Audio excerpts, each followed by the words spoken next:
Welcome to 95 news. ప్రతిక్షణం ప్రజాక్షేమం కోసం బులెటిన్ల ముందుగా హెడ్లైన్స్ చూద్దాం.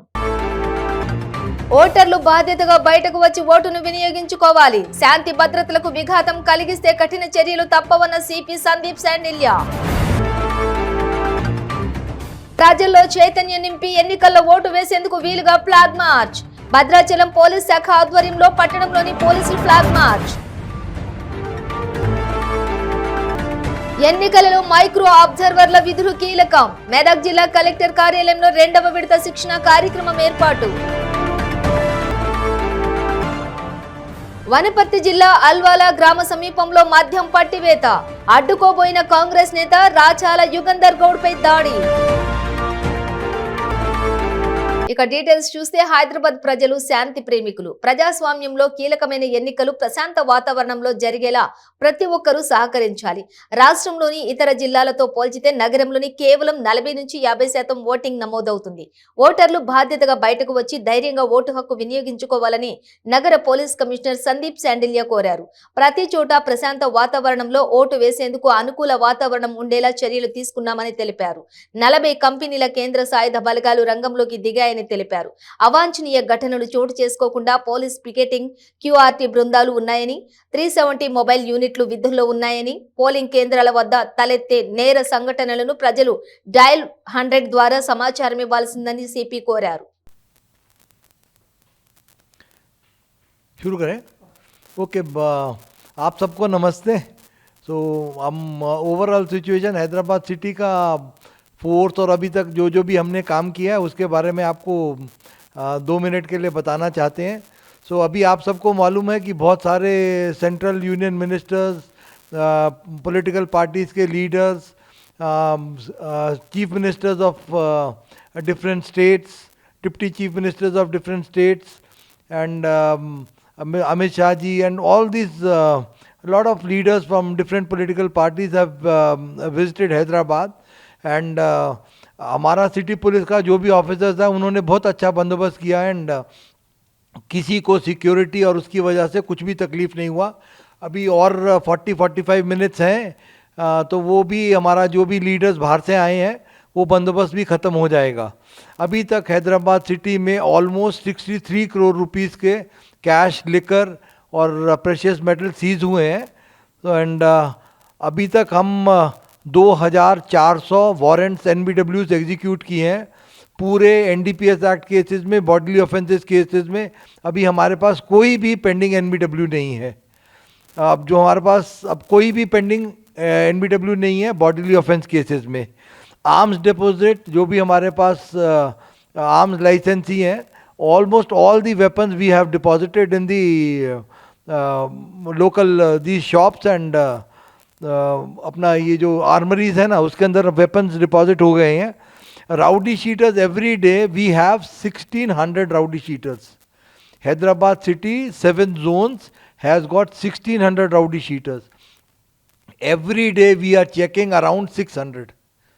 हर रोज़ रात को 600 हम राउडी शीटर्स को चेक कर रहे हैं और जो भी लोकल पुलिस के राउडी शीटर चेकिंग में वो नहीं मिलते तो नेक्स्ट डे टास्क फोर्स वाले उनको ढूंढते हैं. All the rowdy sheeters we are able to keep a tab on them and अभी तक जो कंट्रोल है I think don't think they will be able to create problem during this election period. अभी हम 72 to 48 आवर्स के मध्य में है. आज 45 मिनट के बाद we will have 48 hours before the polling concludes.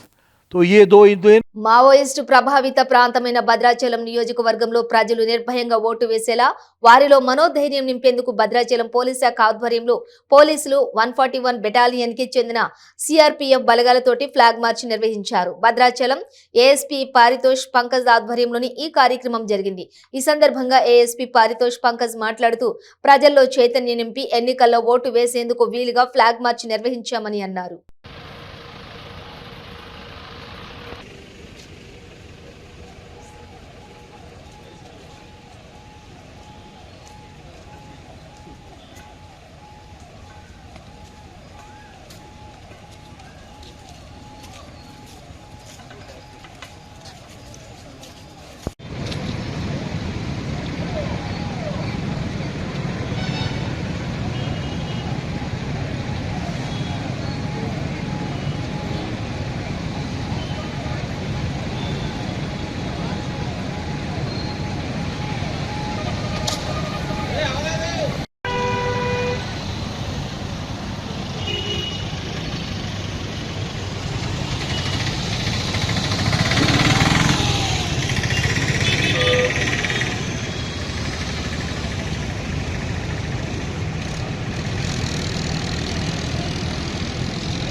సాధారణ ఎన్నికలు 2023 ఎన్నికల నియమావళి అమలులో భాగంగా మంగళవారం మెదక్ జిల్లా కలెక్టర్ కార్యాలయంలోని సమావేశ మందిరంలో మైక్రో అబ్జర్వర్స్ కు రెండవసారి శిక్షణ కార్యక్రమాన్ని ఏర్పాటు చేశారు. ఈ కార్యక్రమంలోని జిల్లా ఎన్నికల అధికారి రిజర్విషా, జిల్లా అదనపు కలెక్టర్ వెంకటేశ్వర్లతోటి సమావేశంలో పాల్గొన్నారు. ఈ సందర్భంగా కలెక్టర్ మాట్లాడుతూ ఈ నెల 30న పోలింగ్ ఉన్నందున మెదక్ జిల్లాలోని ఉన్న 2 నియోజకవర్గాలలో ఎన్నికలలోని మైక్రో అబ్జర్వర్ల కీలకంగా అన్నారు. ఇక మైక్రో అబ్జర్వర్స్ పోలింగ్ రోజు పోలింగ్ కేంద్రాల్లోని ర్యాంపు, త్రాగునీరు, విద్యుత్తు, టాయిలెట్స్ లాంటి సదుపాయాలన్నింటినీ కూడా పోలింగ్ నిర్వహణ, ఈవీఎం, వీవీపీఏటీ, పోలింగ్ ఏజెంట్ల నియామకం, ఇంకా ఎన్నికల నిర్వహణ జాగ్రత్తగా పరిశీలించాలని చెప్పేసి అధికారులకు సూచించారు. And also at the RDO Narsapur office, so returning officer Narsapur office. So those who are Medak Assembly constituency voters and they have not casted the vote through postal ballot, still after this meeting you can easily, it's hardly 15 minutes away, that RDO Medak office, you can go and cast vote through postal ballot. And the mock poll certificate has to be prepared.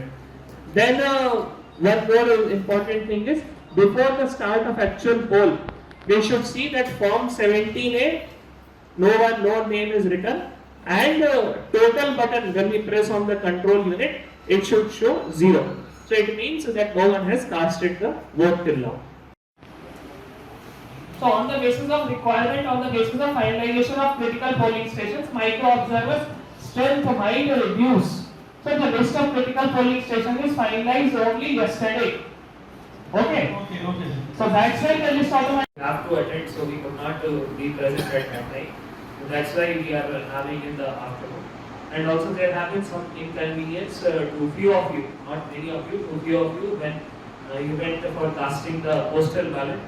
So we have tried our level best, even in the night also. We personally posted how many postal ballots were received. We did cross checking, and many have got the opportunity also to exercise the postal ballot. Stopping the polling stations to all of you in the evening in the front of observer, and the sealed covers will be sent to the returning officers.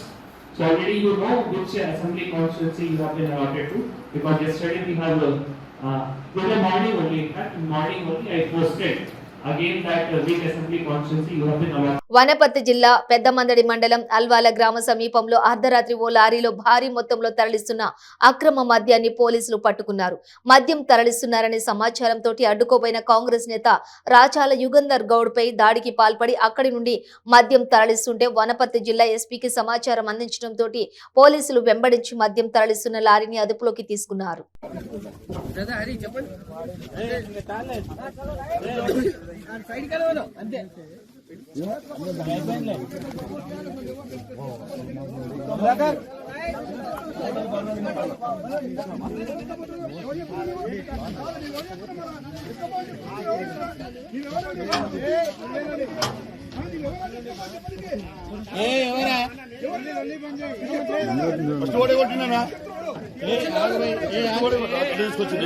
First వాడే కడలు వచ్చింది నువ్వేరా first కడలు వచ్చింది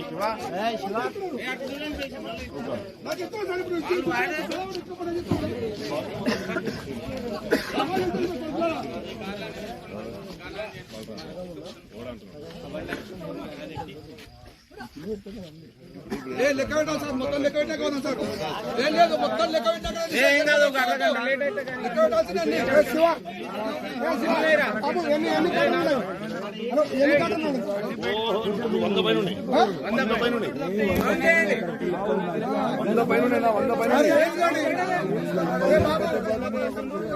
sir ముందర వేసుకోండి మీరు. అర్థం చేసుకోండి.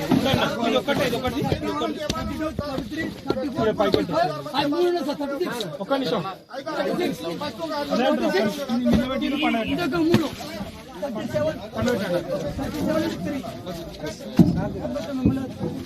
వ్యవసాయ శాఖ మంత్రి ఉండు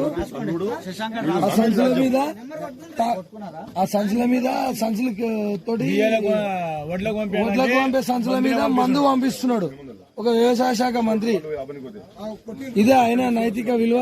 మందడి మండలం చిన్న మందడిలో ఈ యొక్క లారీలో బీఆర్ఎస్ పార్టీ నాయకులు మద్యం తరలిస్తా ఉంటే మేము 3-4 కార్లలో వచ్చి అడ్డుకోవడం జరిగింది. మరి అక్కడ ఉన్నటువంటి బీఆర్ఎస్ నాయకులు కట్టెలతో కర్రలతో మా కార్లు అడ్డుకొని మాపై దాడి చేయడానికి కూడా యత్నించారు. మరి మేము అక్కడ నుంచి వెళ్లి ఎస్పీ గారు కూడా ఇమీడియట్ గా ఫోన్ ద్వారా నేను మాట్లాడినా, ఆమెకు వాట్సాప్ పెట్టినా, ఎస్ఐ గారు కూడా మేము ఫోన్ మాట్లాడి వాట్సాప్ పెట్టడం జరిగింది. మరి స్పందించినటువంటి ఎస్ఐ గారు, ఎస్పీ గారు కూడా ఆ మధ్యాహ్నం కూడా ఇక్కడ పట్టుకోవడం ఇక్కడ జరిగింది. మా కార్యకర్తలు కూడా ఇక్కడ రావడం జరిగింది. ఈ విధంగా చెప్తా ఉన్నాం. పైన ఇంకోటి పైన మీరు చూస్తున్నాము, పైనేమో గోనె సంచులు మొత్తం ఉన్నాయి, కింద మద్యం ఉంది. బీజేపీ నేత ఖుష్బూ సుందర్ చేసిన వ్యాఖ్యలను నిరసిస్తూ తమిళనాడులోని ఎస్సీ సంఘాలు ఆందోళన చేపట్టాయి. చేరి భాష గురించి ఖుష్బూ తీవ్ర స్థాయిలో కామెంట్స్ చేశారు. దాన్ని ఖండిస్తూ తమిళనాడులోని కాంగ్రెస్ పార్టీకి చెందిన ఎస్సీ వింగ్ నిరసన చేపట్టింది. చెన్నై శాంతోం వద్ద ఆందోళనలో భాగంగా ఖుష్బూ ఫ్లెక్సీని చీపురుతో కొట్టారు. ఆందోళన చేపట్టిన ఎస్సీ వింగ్ సభ్యులను పోలీసులు అరెస్ట్ చేశారు. ఈ వీడియో నెట్టింట ఇప్పుడు వైరల్ అవుతోంది.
ఓటరు జాబితా సవరణ ప్రక్రియలోని జిల్లా యంత్రాంగం ద్వంద్వ వైఖరిని వీడాలని మాజీ ఎమ్మెల్యే వైకుంఠ ప్రభాకర్ చౌదరి అన్నారు. ఏపీలోని 10 లక్షల ఓట్లు కొనసాగించేందుకు అర్హత లేదని టీడీపీ నేతలు ఫిర్యాదు చేస్తే ఎక్కడా విచారణ జరగడం లేదని, వైసీపీ నాయకుల ఫిర్యాదులపై శరవేగంగా విచారణ జరుపుతామని అన్నారు. ఓటర్ల తొలగింపులో ఇంకా ఎవరెవరి పాత్ర ఉందో తేల్చలేదని, ఏఈఆర్ఓలు కూడా బిఎల్ఓలకు ఎలాంటి షోకాజ్ నోటీసులు కూడా ఇవ్వలేదని, బాధ్యులపై చర్యలు తీసుకోకపోతే ఉన్నతాధికారులు కూడా బాధ్యులవుతారని ఆయన పేర్కొన్నారు. అనంత వెంకటరామరెడ్డి గారు ఎమ్మెల్యే గారు, మరి మీ కుతంత్రాలు కుయుక్తులు కపట రాజకీయాల్లో భాగంగా మీరేమైనా వాలంటీర్లను పిలిపించి ఈ విధమైనటువంటి చేస్తున్నారా? ఇది సరైన పంతానా? ఎమ్మెల్యే గారు ప్రజాస్వామ్యబద్ధంగా ఎన్నికల్లో పోదాం. మొన్న నీకు ప్రజలు అవకాశం ఇచ్చారు, మేము 5 సంవత్సరాలు ప్రతిపక్షంలో మా పని చేశాం. నువ్వు ఒక శాసనసభ్యుడిగా అధికార పార్టీలో ఉండి నియోజకవర్గంలో ప్రజాస్వామ్యబద్ధంగా ఎన్నికలు జరగాల్సిన పరిస్థితి కల్పించాల్సిన వ్యక్తిగా, ఒక ప్రజాప్రతినిధిగా నువ్వు ఆలోచించాలి తప్ప ఈ విధంగా ఏకపక్షంతో ఓట్లన్నీ కూడా తీసేసేటువంటి పరిస్థితికి వచ్చావు. అంటే ఈ రాఘవేంద్ర అనేటువంటి పేరుతో ఒక్కొక్క బూత్లో 70, 80, 100 తీసేయాలని చెప్పి ఈ విధంగా రకరకాలుగా నియోజకవర్గంలో మరి ఈ యొక్క ఆధార్ కార్డు, ఫోన్ నెంబర్లు, ఆ ఫోటో తీసుకొని ఆన్లైన్ ద్వారా అప్లై చేపిస్తున్నారు. నేను ఎస్పీ గారిని, ఎలక్షన్ కమిషన్ని మేము కలవబోతున్నాం. మీరు వెంటనే ఈ అబ్బాయి, ఈ జింకా రాఘవేంద్ర అనేటువంటి పేరుతో ఎవరు ఎక్కడి నుంచి అప్లోడ్ చేశారు, ఈ విధమైనటువంటి ఈ యొక్క దురాగతానికి ఎవరు ఒడిగడుతూ ఉన్నారు, అసలు ప్రజాస్వామ్యబద్ధంగా ఎన్నికలు జరుపుకోకుండా చేయాలనేటువంటి ఈ యొక్క సాంప్రదాయం సరైందా అని చెప్పి నేను అడుగుతూ ఉన్నా. వెంకటరామరెడ్డి గారు, ఇట్లాంటివి కార్యక్రమాలు మేము చేసింటే మీరు గతంలో మరి మీ తండ్రి గారైనా మీరైనా కూడా రాజకీయాల్లో ఎంపికయ్యే వల్ల ఇది సరైన పంతా కాదు. ఇప్పుడైనా నువ్వు ప్రజాస్వామ్యబద్ధంగా నిష్పక్షపాతంగా మేము కలెక్టర్ గారిని కూడా కలిసాం, వాలంటీర్లు కానీ లేదా బిఎల్ఓలు కానీ అందరూ కూడా నిష్పక్షపాతంగా వ్యవహారం చేద్దాం. నిష్పక్షపాతంగా ఎక్కడైనా ఓట్లు ఉంటే తెలుగుదేశం పార్టీ దొంగ ఓట్లున్నా మీ దొంగ ఓట్లున్నా తీసేసి పక్షపాత రహితంగా ప్రవర్తిస్తాం, దానికి మేము సహకరిస్తామని చెప్పాం. ఆ విధంగా కాకుండా ఈరోజు రెడ్ హ్యాండెడ్గా నేను ఎంక్వైరీ చేస్తే ఎవరుని ఆ అబ్బాయే మీకు మీడియా ముందు చెప్పాడంటే ఎవరో అధికార యంత్రాంగం లేదా ప్రస్తుతమైన శాసనసభ్యుల యొక్క అనుయాయులో లేదా ఆయన సిబ్బందో లేదా ఆయన ప్రోద్బలంతోనో ఈ విధంగా జరుగుతున్నాయా లేదా జగన్మోహన్ రెడ్డి గారు దీంట్లో ఎంటర్ అయ్యి రాష్ట్ర వ్యాప్తంగా చేస్తూ ఉన్నారో దీని మీద నిగ్గు తేల్చాలని చెప్పి నేను డిమాండ్ చేస్తున్నా. మేము ఇవన్నీ కూడా తీసుకొని ఎలక్షన్ కమిషన్ దగ్గర పోతున్నాం. నేను బిఎల్ఓలకు కూడా మనవి చేస్తున్నాం, మీరు ఎలక్షన్ కమిషన్ పరిధిలో పనిచేయండి, రాజకీయ నాయకుల పరిధిలో కాకుండా. మీరు ఎలాంటి అవకాశాలు ఇచ్చినా తప్పకుండా మేము న్యాయపరంగా కోర్టుల ద్వారా ఎలక్షన్ కమిషన్ ద్వారా మీ మీద తప్పకుండా చర్యలు తీసుకోవాలని చెప్పి డిమాండ్ చేస్తాం. మేము ఎక్కడికక్కడ బూత్ లెవెల్లో కూడా మా కార్యకర్తలతో కూడా తిరుగుతూ ఉన్నారు, కార్యక్రమాలు కూడా నిర్వహిస్తూ ఉన్నాం. మీరు ఏ పార్టీకి తలవకుండా అధికార పార్టీకి మడుగులు ఎత్తుకోకుండా నిష్పక్షపాతంగా చేయండి. ఈ విధమైనటువంటి ఆలోచనతో మీరు చేస్తే మాత్రం తప్పకుండా చట్టానికి ఎవరు అతిథులు గారు మీరు శిక్షించబడతారు. మేము కలెక్టర్ గారిని కూడా నిన్న కలిసాం, కలెక్టర్ గారు కూడా అర్జీ ఇచ్చాం. దీనిపైన వెంటనే విచారణ చేయాలా. దాదాపు 10,000 ఓట్లు ఈ విధంగా అనంతపురం నియోజకవర్గంలో తొలగించారనేటువంటిది నాకున్న ఇన్ఫర్మేషను. ఫామ్ 8 కింద వాళ్ళు పెట్టినటువంటిది 23,000 చిల్లర అప్లై చేశారు. దాంట్లో ఇవన్నీ కూడా 23,691 ఫామ్ 8లో ఇచ్చారు. దాంట్లో 10-12,000 తెలుగుదేశం పార్టీ సానుభూతి పరులవి, తర్వాత వాళ్ళు కూడా ఓట్లు ఉన్నాయని చెప్పి మాకు తేలుతూ ఉంది. ఇవన్నీ కూడా రేపు ఎల్లుండికి మొత్తం ఫుల్ డేటా మా దగ్గరికి వస్తుంది. ఇప్పుడు అన్నీ కూడా ఎక్కడెక్కడ ఏమేమి ఉన్నాయని కూడా బయట తీసుకొని వచ్చాం. కొన్ని సింగనమల్ల, బొమ్మలాటిపల్లిలో, నార్పల్ల కొన్ని ప్రాంతాల నుంచి కొన్ని బూతుల్లో కూడా దొంగ ఓట్లు చేశారు. వాటి మీద కూడా మేము ఎలక్షన్ కమిషన్కి ఇస్తున్నాం. అవసరం వస్తే ఢిల్లీకి పోయి మన ఎలక్షన్ కమిషన్ కూడా కలిసి న్యాయం చెప్పి మేము డిమాండ్ చేస్తాం. అందుకు మీ అందరూ కూడా పత్రికా విలేకరుల ద్వారా చెప్తున్నాం, ప్రజలు కూడా మీ ఓటు ఉందో లేదో మీరంతా కూడా ఎప్పటికప్పుడు ఆన్లైన్ ద్వారా చెక్ చేసుకోండి. ప్రతిరోజు చూసుకొని ఓటు లేకపోతే రేపు మీకు వచ్చేటువంటి ఆ బ్రహ్మాస్త్రం మనం పోగొట్టుకునేటువంటి పరిస్థితి వస్తుంది. ఆ ఓటుని మీరు ఎప్పుడప్పుడు చూస్తూ మీ ఇళ్లలో దొంగ ఓట్లు చేశారో కూడా విద్యావంతులు, మేధావులంతా కూడా, ప్రజా సంఘాలు, మిగిలిన రాజకీయ పక్షాలు కూడా ఆలోచించండి. ఈ అనంతపురం జిల్లా ముఖ్య కేంద్రం విద్యావంతులకి, మేధావులకి పుట్టినిల్లు కాబట్టి తప్పకుండా మీరు కూడా పదే ఆలోచించుకొని ఎవరి ఓట్లు ఉన్నాయో లేదో, ఎవరు తొలగిస్తూ ఉన్నారా, అక్రమంగా మీ డోర్ నెంబర్తో వేరే ఓట్లు వేస్తున్నారో మీరు కూడా చూడండి. తెలుగుదేశం పార్టీ యంత్రాంగం కూడా ప్రయత్నం చేస్తుంది. మేము అధికారులు కూడా మేము తరచు కలుస్తూ ఈ యొక్క మాకున్నటువంటి ఈ యొక్క సమగ్ర సమాచారం ఏదైతే ఉందో వాటి మీద విచారణ చేయమని చెప్పి కూడా మేము డిమాండ్ చేస్తుంటాం. ఇది ప్రతిరోజు నిరంతరం జరిగేటువంటి ప్రక్రియగా భావిస్తూ మేము ఎలక్షన్ కమిషన్ కూడా మనం కంప్లైంట్ చేయబోతున్నాం. రైతాంగ సమస్యల పరిష్కారం కోరుతూ భారతీయ జనతా పార్టీ చేపట్టిన ఆందోళన ఉద్రిక్తతలకు దారితీసింది. బీజేపీ కిసాన్ మోర్చా ఆధ్వర్యంలో గుంటూరు చుట్టుగుంట సెంటర్లోని అగ్రికల్చర్ కమిషనరేట్ ముట్టడికి పిలుపునిచ్చారు. రైతులు పెద్ద సంఖ్యలో తరలివచ్చి కమిషనర్ కార్యాలయాన్ని ముట్టడించారు. దీంతో పోలీసులు, ఆందోళనకారుల నడుమ తోపులాటలు జరిగాయి. ఇక ఈ సందర్భంగా రాష్ట్ర ప్రభుత్వంపై బీజేపీ నేతలు తీవ్ర విమర్శలు గుప్పించారు.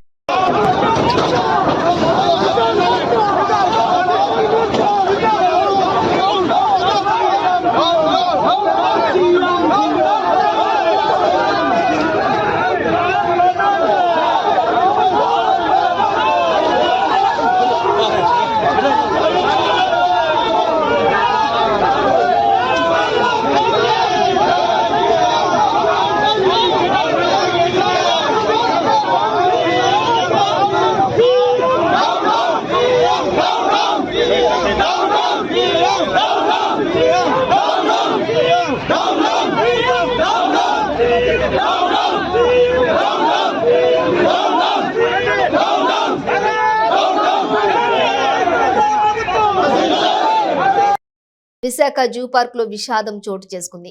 ఎలుగుబంటి దాడి చేయడంతో జూ కీపర్ బనవారపు నగేష్ ప్రాణాలు కోల్పోయాడు. ఘటనకు సంబంధించిన వివరాలను జూ పార్క్ క్యూరేటర్ నందిని సలేరియా మీడియాకు వివరించారు. విజయనగరం జిల్లా గజపతి నగరానికి చెందినటువంటి నగేష్ విశాఖ వెల్ఫేర్ సొసైటీ ద్వారా గత 2 ఏళ్లుగా జూలో పనిచేస్తూ ఉన్నారు. ఎప్పటిలాగానే సోమవారం కూడా ఎలుగుబంటిని ఉంచిన ప్రదేశానికి వెళ్లాడు. అయితే ఆ తర్వాత అతడు ఎవరికీ కనిపించలేదు. దీంతో అనుమానం వచ్చిన సెక్యూరిటీ గార్డు వెతికేసరికి ఆ ప్రదేశంలో ప్రమాదంలో తీవ్ర గాయాలై పడిపోయి ఉన్న జూ కీపర్ను గమనించారు. తల మీద ఎడమ చేయిపై బలమైన గాయాలయ్యాయి. వెంటనే జూ సిబ్బంది కేజీహెచ్ ఆసుపత్రికి తరలించగా అప్పటికే మృతి చెందినట్లుగా వైద్యులు ధృవీకరించారు. నైట్ హౌస్ గేట్ ఇక్కడ వరకు వచ్చింది, అందుకే కదా అంత ఇన్సిడెంట్ జరిగింది. అంటే వచ్చిందని దాన్ని లోపల పంపించడానికి వెళ్ళాడు ఇతను, ఈ కీపర్ అనేది ఆయన ఆల్రెడీ ఆ లోపలే ఉన్నాడు కదా. అంటే అతని మీద అటాక్ చేసిన తర్వాత దాన్ని బంధించడానికి ప్లాన్ చేశారా, లేకపోతే ఇతను కనిపించలేదని వెళ్ళి సెర్చ్ చేసినప్పుడు దొరికిందా? అదే ఇతను కనిపించలేదంటే సెర్చ్ చేసాము, లేకపోతే అప్పుడే యానిమల్ కనిపించింది కదా మనకి. గేట్ దగ్గరకి వెళ్ళారు కదా, నేను చెప్పాను ఇందాక. గేట్ దగ్గర కూర్చునే ఉంది, గేట్ ఓపెన్ ఉంది కానీ గేట్ దగ్గర కూర్చునే ఉంది. డౌట్ వచ్చి కాదు, ఓపెన్ ఉంది. డౌట్ అంటే కీపర్ మనం కనిపించలేదు ఈలోగా, మేబీ కీపర్ పారిపోయి అది ఆలోచన డౌట్లో తర్వాత వస్తాయి కదా. ఇప్పుడు యానిమల్ బయట ఉంది, ఫస్ట్ ఆలోచన అదే, అందరికి ఇన్ఫార్మ్ చేయడం అది జరిగింది. ఈలోగా మనం అందరికీ అడుగుతున్నాము కీపర్ ఎక్కడ ఉన్నారు, కీపర్ ఎక్కడ ఉన్నారు. ఇప్పుడు సెక్యూరిటీ గార్డ్ చెప్పింది 9:35కి ఆయన పైన వెళ్ళాడు. ఓకే, అరౌండ్ 10:25 అరౌండ్ డాక్టర్ వచ్చి అడిగారు ఆయన గురించి. సో ఈలోగా ఆయన ఇక్కడక్కడ చూసినాక సో 11:10 అరౌండ్ సెక్యూరిటీ గార్డ్ మళ్ళీ పైన వెళ్ళారు. నేను ఇందాక చెప్పాను ఆయన కొన్నిసారి పిలిచారు. సో ఈలోగా ఆయన రాలేదంటే మళ్ళీ ఆయన పైకి వెళ్ళి చెక్ చేశారు. సో అరౌండ్ 11:10-15 ఆ మధ్యలో ఇది ఆయన చూశారు. అప్పుడు ఆయన AC1కి సెక్షన్ ఆఫీసర్ అక్కడే దగ్గరలోనే ఉన్నారు, కింద రోడ్ దగ్గర ఉన్నారు కాబట్టి ఆమెకి ఇన్ఫార్మ్ చేశారు. అండ్ నాకు కూడా అప్పుడే ఇన్ఫార్మ్ చేయడం జరిగింది. సో అందరూ మనం సైట్లో ఉన్నాం. అప్పుడు అటవీ శాఖ, జూ అంటే అల్టిమేట్లీ అటవీ శాఖ కింద కదా.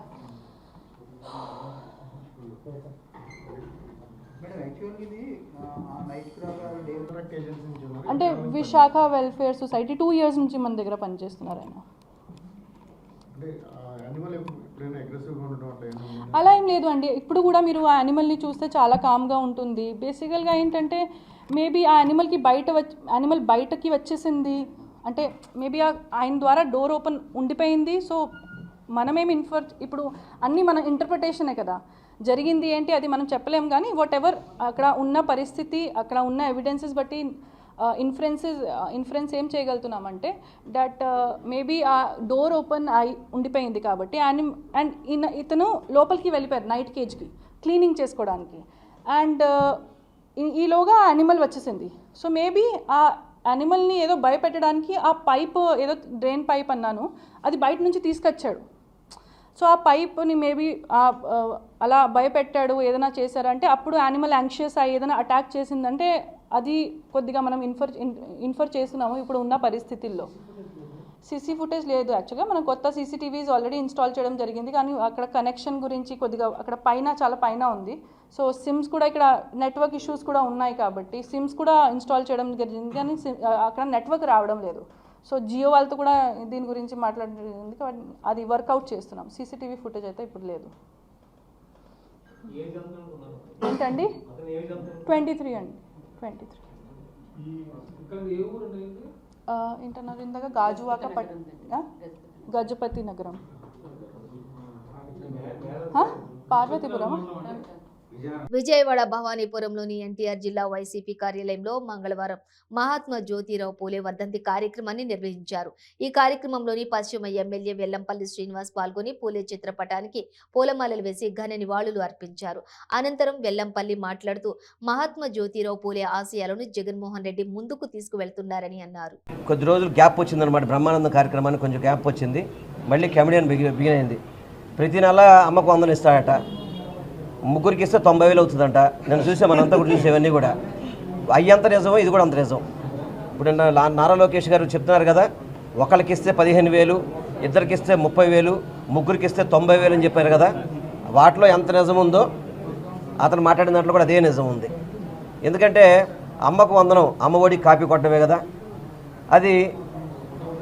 మరి ఇంతకుముందు గతంలో 14 సంవత్సరాలు ముఖ్యమంత్రిగా చేసినప్పుడు ఎందుకు చేయలేపారు మీరు? ఈరోజు వైఎస్ జగన్మోహన్ రెడ్డి గారు ఒక మంచి చిత్తశుద్ధితో పిల్లలు ఎవరు కూడా పనికి వెళ్ళకూడదు, వాళ్ళ చదువులకు వెళ్ళాలని చెప్పని వాళ్ళ తల్లికి అందే విధంగా ఈ కార్యక్రమం చేపట్టారు. ఈ కాపీ కొట్టి వీటిని ప్రజలకి తెలియజేస్తే ప్రజలెవరు కూడా నమ్మే పరిస్థితులు లేదు. 14 ఏళ్ళు ముఖ్యమంత్రిగా చంద్రబాబు నాయుడు చేశాడు.